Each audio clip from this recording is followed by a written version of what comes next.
झी5 आजच सबस्क्राइब करा आणि पहा तुमचे आवडते शोज। ए ओंक्या, त्यासने असं तर सांगायचं नसेल ना की त्या मदन संघ त्यासने लगीन करायचं? खरंच असं काही नसेल ना ओंक्या? ओंक्या भावा, खरंच असं काय असेल तर अवघड होईल रे। काय बोलतोय तू? नाही नाही, हेच सांगायचं नसेल ना की त्यासने त्या मदन संघ लगीन करायचं आहे? खरंच नसेल ना असं? कारण ते जेव्हा जेव्हा मला भेटल्या ना तेव्हा हेच म्हणले की तुम्हाला महत्वाचं सांगायचंय, महत्वाचं काहीतरी सांगायचंय। आई शपथ, मी आता हे तुला बोललो तरी माझ्या छातीत धाडधाड धाड आहे बघ। हे बघ, त्यांनी खरंच असं काय सांगितलं ना, माझं काय होईल सांगता येत नाही। आई अंबाबाई, असं काय असायला नको हे, काहीतरी कर हे, असं काय असायला नको रे ओंक्या। खरंच असं काय असेल ना ओंक्या तर मग मी त्यासने काही भेटणार नाही, मी त्यांच्या संग काय बोलणार नाही, मी ते काय म्हणते ते काय ऐकणार नाही। असलं काय ऐकण्यापेक्षा मेलेलं बरं बाबा। मी कल्पना करू शकत नाही ओंक्या।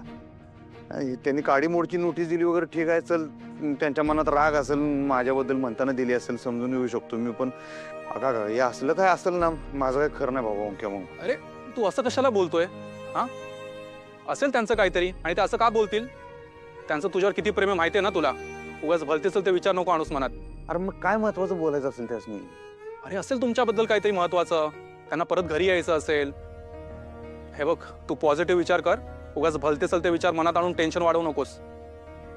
नाही, बरोबर बरोबर, तू म्हणतोय तसं असेल, चुकीचाच विचार करतो मी। हा, असं काय नसेल त्यांच्या मनात, असं कशाला असं एवढं आता असं काय नसेल।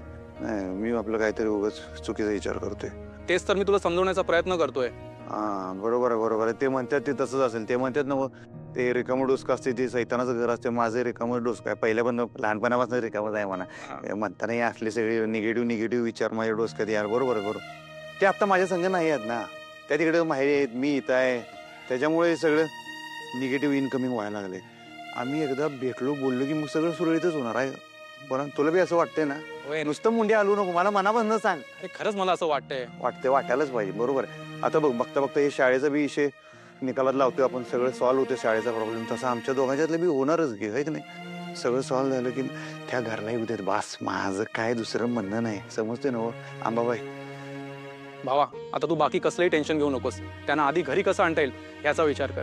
रोज तोच विचार करतोय, मला रोज तेच वाटतं की जावं त्यासनी घेऊन यावं, त्यासनी सांगावं की मास्तरीनबाई तुम्ही जर आला नाही तर आमचं जगणं काही शक्य नाही, येता का मरू असं सांगावं असं वाटतंय माहिती आहे का? चला तुम्ही घरला असं म्हणून त्यासनी उचलून घेऊन यावं असं वाटतं ओंक्या। खरं सांगतो रे, हेच वाटतं रे मला। अरे मग जा की, कोणी थांबवले तुला? घरी आण त्यांना। नाही रे, आई साहेबांनी न विचारता असं नाही करू शकत, ते बरोबर दिसणार नाही ना, म्हणताना मी थांबू नये एवढे दिवस। आई साहेबांना त्यांच्या पद्धतीने जे प्रयत्न करायचे ते करू दे एकदा, समज त्यांच्याकडनं नाहीच झालं तर मग मी आहेच की, मी जाईन आणि घेऊन येईन मग त्यासनी। त्यांना मी म्हणणार, मी पहिले इथं आपल्या घरात या, इथं माझ्यासमोर बसून मला सांगा जे काय आहे ते तुमचं, आणि मला त्या मदन पिदन काय ऐकून घ्यायचं नाही, मला आपल्या संसाराविषयी ऐकायचं, आपल्या दोघांविषयी तुम्ही बोला म्हणून मी त्यांना सांगणार आहे। हां, मी वाट बघतोय त्या दिवसाची, त्या केव्हा एकदा माझ्या समोर येतील आणि त्यांच्या काय पोटातलं रहस्य आहे ते मला स्वतः सांगतील।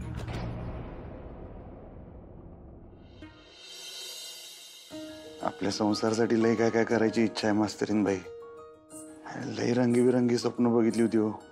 ते म्हणतात का नाही, संसाराच्या वेलीवर एखादी कळी उमलावी, तसं आपल्या बी संसाराच्या वेलीवर एखादी कळी उमलावी असं वाटत होतं मास्तरीनबाई।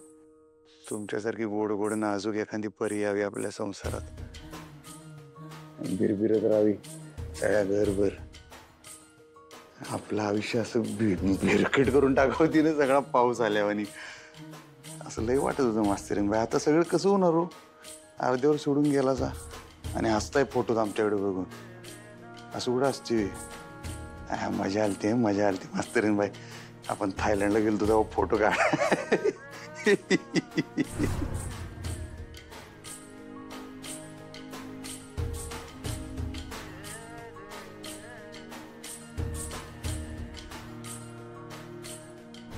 लय मजा आलती।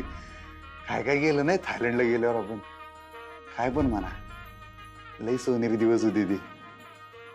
तिथं वेळ मिळत नव्हता ना आपल्याला, आम्ही आमच्या व्यापात, तुम्ही तुमच्या व्यापात, थायलंडला गेल्यावर वेळ मिळाला।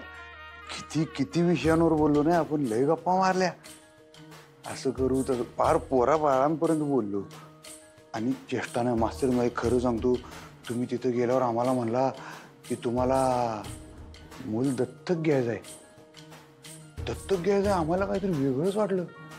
नाही मग रिस्पेक्ट वाटला तुमच्याविषयी, खरं सांगतो लय रिस्पेक्ट वाटला मनापासून.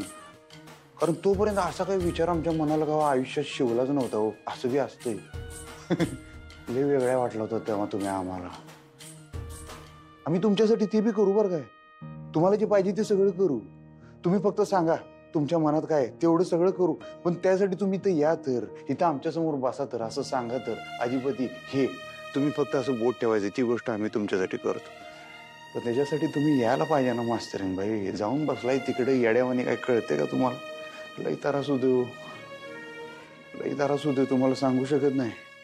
तुमच्याशिवाय एक दिवस नव, एक तास, एक मिनिट सुद्धा राहू शकत नाही. तुम्हाला माहित नाही का? एवढे दिवस तुम्हाला सोडून कसे काढले आमचं आम्हाला माहित. तुम्ही कसे काढले असतील बरं एवढे दिवस आम्हाला सोडून? आम्हाला आश्चर्य वाटते. हसताय आणि खरं सांगतो तुम्हाला, आपल्या संसारासाठी तरी या. सगळेजण म्हणतात आपण म्हणजे जगात भारी कपल आहे. अधिपती अक्षरा तुमचं कपल म्हणजे वर्ल्ड फेमस. अहो ते वर्ल्ड फेमस कपल असं असते का मला सांगा? तुम्ही या की आपण सगळ्यांना दाखवून देऊया खरंच जगात भारी कपल आहे आपलं. सगळ्यात नाद खोळा कपल आहे, आपण दाखवून देऊया. तुम्ही या तर. असं असते वर्ल्ड फेमस कपल.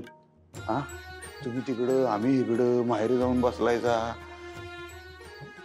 बरं नुसतं माहेर जाऊन भागलं नाही, तिथं गेल्यावर कारनामा करून ठेवला एवढा मोठा तोप डागली तिकडून, डिवोर्सची नोटीस पाठवली. काय सुद्धा वाटलं नाही तुमच्या जीवाला? काय वाटलं नाही मास्तरीन बाई? आई शपथ आमच्या पोटात खड्डा पडला. आम्हाला कळायचं बंद झालं ती डिवोर्सची नोटीस बघून. अगं आई ग, मला आत्ता पण खरं वाटत नाही माहिती आहे का मास्तरीन बाई? तुम्हाला काहीच वाटलं नाही हो?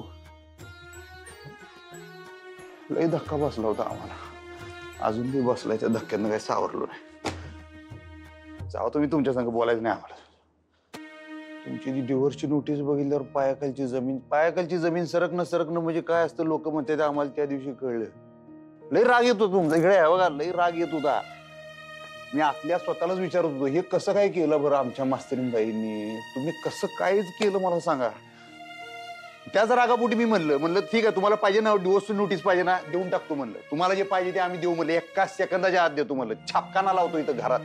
एक नाही 10 देतो डिवोर्सच्या नोटिसा. हा अशा छापल्यावरी काय घेऊन बसला. पण ते रागापोटी बोललो. तुम्हाला माहिती आहे की ऐक नाही, रागापोटी बोललो मी. काय मनापासून बोललो नाही मास्तरीन बाई. आई शपथ सॉरी म्हणतो मी. खरंच एवढं मनावर घेऊ नका. पण मी रागापोटी बोललो. पण तुम्ही ही वेळ कशाला आणली माझ्यावर मला काही कळत नाही. तुम्ही गेलायच आता, आम्ही कुणाकडे बघून जागायचं मला काही कळत नाही. तुम्ही आल्यावर आमचं आयुष्य सगळं बदललं होतं. असं रंगीबिरंगी झालं सगळं. 3D चष्मा लावल्यावर दिसत होतं माहित आहे. एवढे भारी भारी बदल झालते आमच्या आयुष्यात. सगळे चांगले बदल तुमच्यामुळे झाले होते. आणि हे मी तुम्हाला बी सांगितलं होतं की 10 वेळा. काय म्हणतात ते तसं एक्साइटिंग काय झालं, थ्रिलिंग झालं, नाद खोळा लाईव्ह झालं, एकदम फॅन्टॅमिस्टिक. काय फॅन्टॅबिलस म्हणतात ते, हे सगळे शब्द मी तुम्ही शिकवली होती. तिथंच लावली होती शाळा म्हणा. इथं फळा लावला होता. सगळ्या गोष्टी आठवत्यात हो, सगळ्या गोष्टी आठवत्यात. मग मला हसायला बी येते, रडायला बी येते. थोडक्यात येड लागल्यावरही होते. बाकी काही वेगळं होत नाही मास्तरीन बाई. आता तुम्ही गेलाय ना, सगळे शांत शांत झाले माहिती आहे काय? मांडव रिकामा झाल्यावर कसं वाटतं की नाही, असं शून्य शून्य वाटतंय सगळं. शून्य शून्य म्हणजे तुम्हाला कळतंय काय गणिताच्या मास्तरीन बाई? हा शून्य शून्य वाटतंय तुमच्या विद्यार्थ्याला. झी5 आजच सबस्क्राईब करा आणि पहा तुमचे आवडते शोज.